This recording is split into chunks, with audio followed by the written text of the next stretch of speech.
Hey everyone, welcome back to my channel. Today we're going to be doing a painting tutorial of this Pilea plant that I have. This is going to be the start of a new series where I'm painting either herbs or houseplants or any kind of plant. We're just going to go over kind of the basics of each plant. So today's going to be the Pilea plant, and let's just get started. So to start off this process, we really want to break down the shapes within this plant.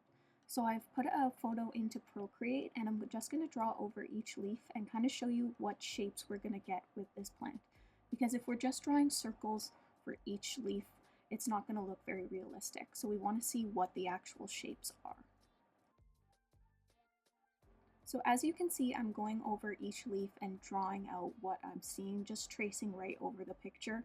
If you want, you can print out a photo and do the same thing, or you can just follow along with this video and I'll show you roughly the shapes that we're going to get and we're going to use in our drawing after.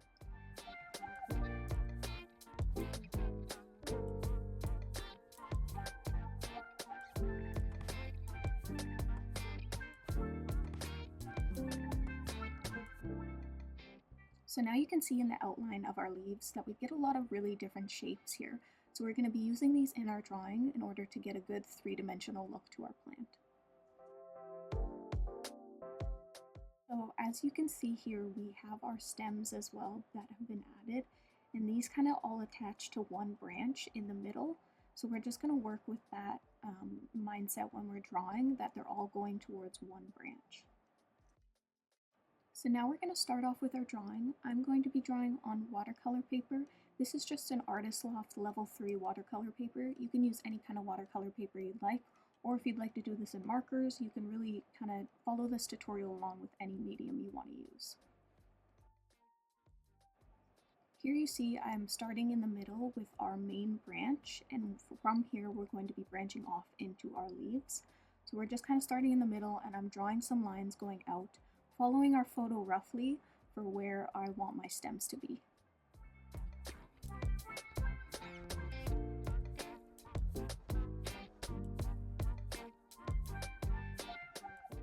So I'm trying to get a somewhat even distribution of our stems just to kind of make the plant look really full.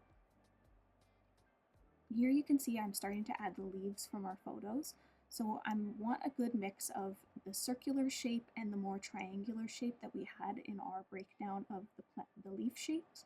So I'm just kind of following along with the picture and drawing these out.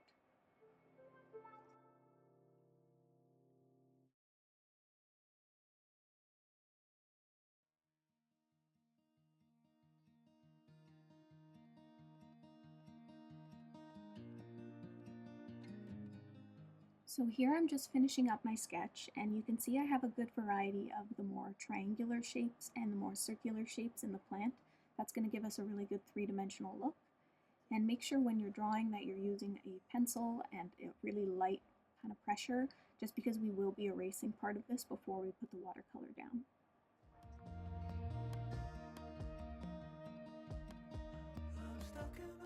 So now we're going to get started on the watercolor process itself.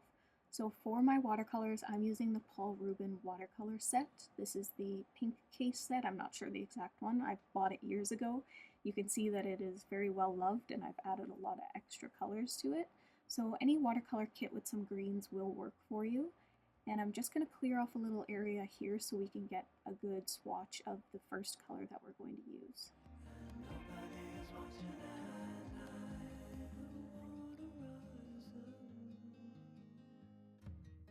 So I'm going to be going in with my lightest color first, and that's going to be a really light wash of this light green that I have.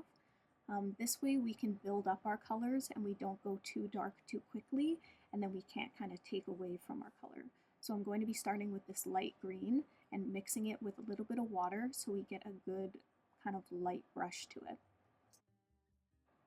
And remember, when working with watercolor paper, you always want to have a swatch sheet just to make sure you know exactly how the color is going to go before you put it on your good copy.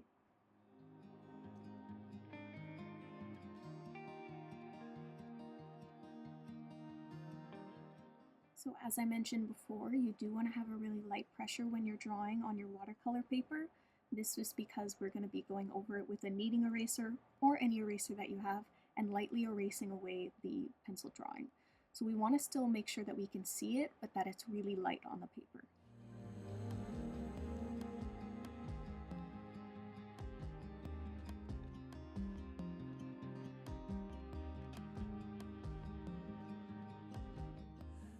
So I'm starting off with a really thin brush to do the stems. You can use any tiny detail brush that you have, just we want to get a really thin wash for the stems and a really light color to begin with.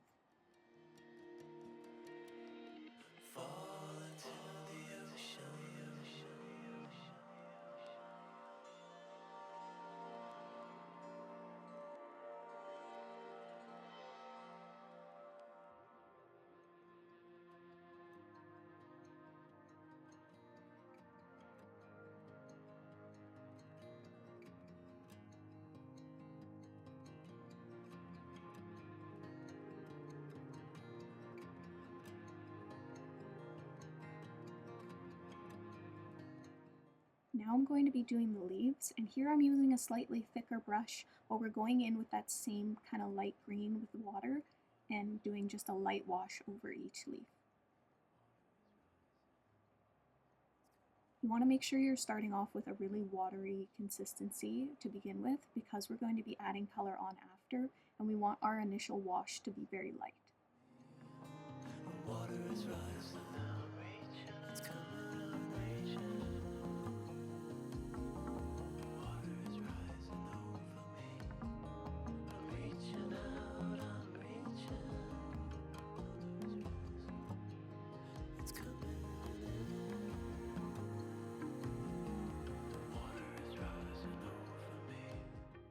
As you can see, I'm going over with a kneading eraser and just erasing a little bit more of the pencil marks that I had. This is completely optional. You can do this if you'd like, or if you have a really faint line, you probably won't even see the pencil marks after.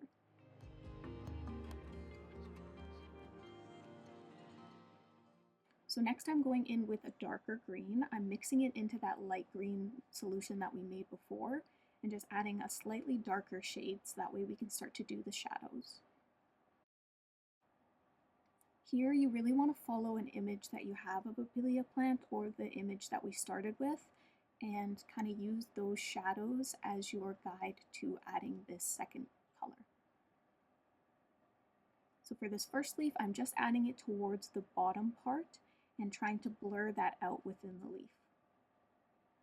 So I start with my initial wash and then I'm going to add a little bit of water just to blend it towards the top.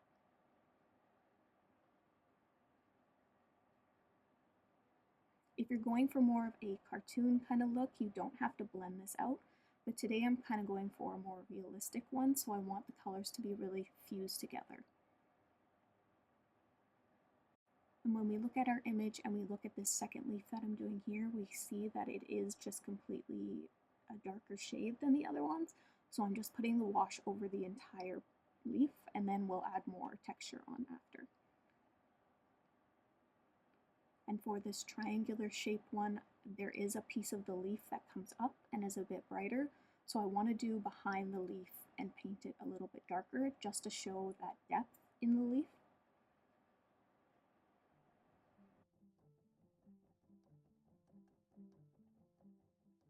And here on this more triangular shape one, I am adding a little bit of the darker color to the bottom just to kind of highlight the top of the leaf where the sun is hitting.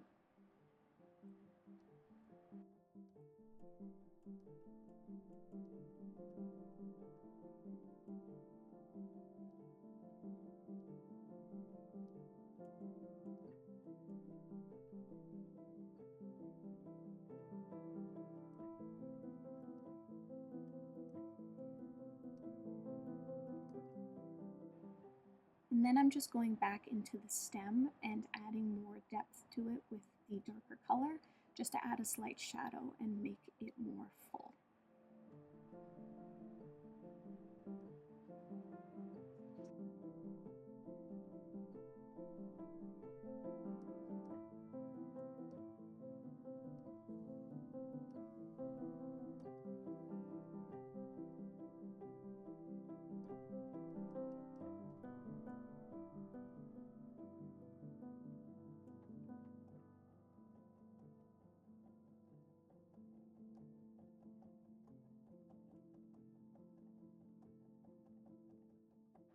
So here I'm adding an even darker green, not necessarily super dark, but just a little bit more pigment than what we were using.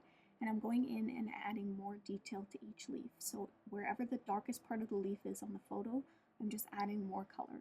And here I'm kind of using a stippling effect. This just makes it blend a little bit easier and gives it a little bit of texture. So I'm also using a piece of paper towel just to make sure I don't put too much color down, just because I don't want it to be super dark.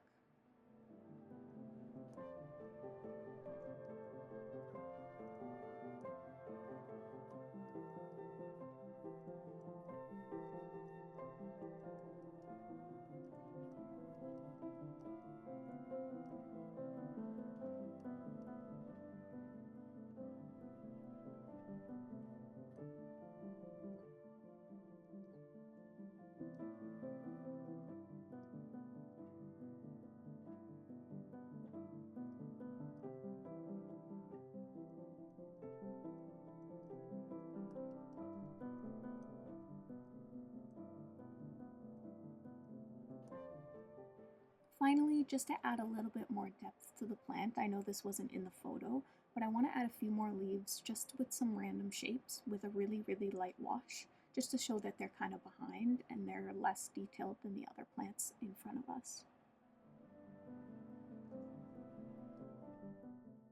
This part is completely unnecessary. I'm just adding more leaves just to fill up the space a bit more.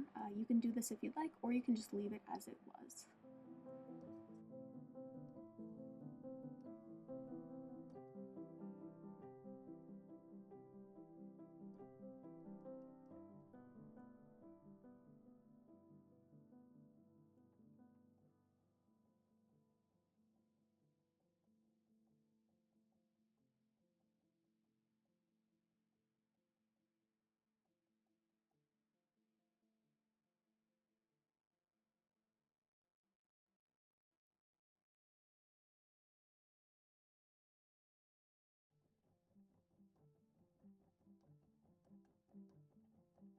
And that's it for the tutorial. This is our final piece.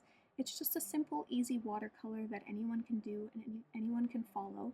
Great for beginners, and it just turns out really nice. You can add a pot to the bottom if you'd like, but I just wanted to have just the plants with the leaves and stems just to kind of show the nice green color.